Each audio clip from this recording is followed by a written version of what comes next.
finding a quiet corner in the backyard, setting up some lounge chairs and just hanging out, having a cup of coffee. Sometimes we would just take what we could get.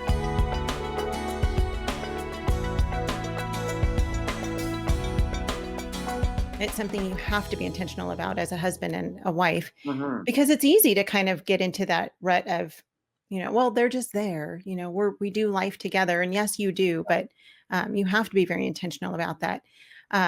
And in talking about that, I want to answer a couple of these questions that are popping up. Great.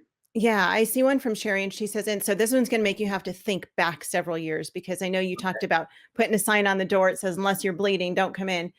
But it sounds like she's got 4 little ones. So she says, how do you specifically spend quality time together after a long day of work and you are exhausted, but your wife needs that time with you and you have 4 little ones?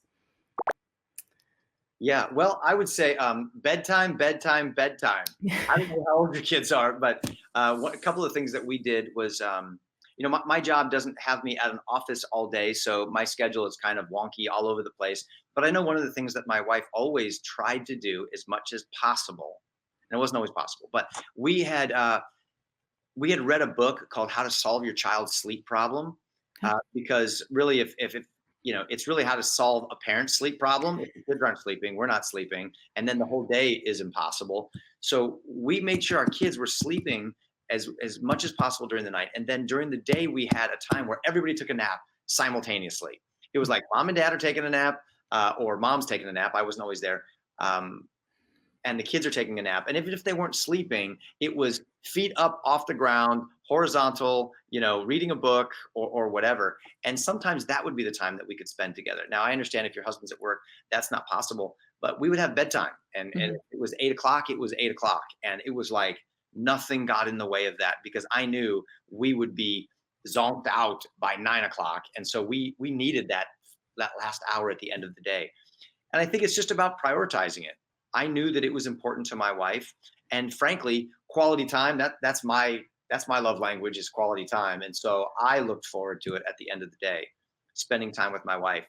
But you're right. If one of you is saying, I'm exhausted and I want to watch TV for 2 hours, and the other of you is exhausted from being with the kids all day and no adult conversations, and you're going to be asleep in a half an hour after the kids go to bed, that's going to put a great strain and stress on your marriage. So I would just plan time that you can look forward to, so that if tonight and tomorrow night we don't get to have that time, we know that on Sunday, grandma and grandpa are coming over to watch the kids for half the day or a couple hours. Or on Saturday, one of the older kids maybe can watch the younger kids, and they've got a way to contact you, so that you guys can just, sometimes it was just a walk down the street.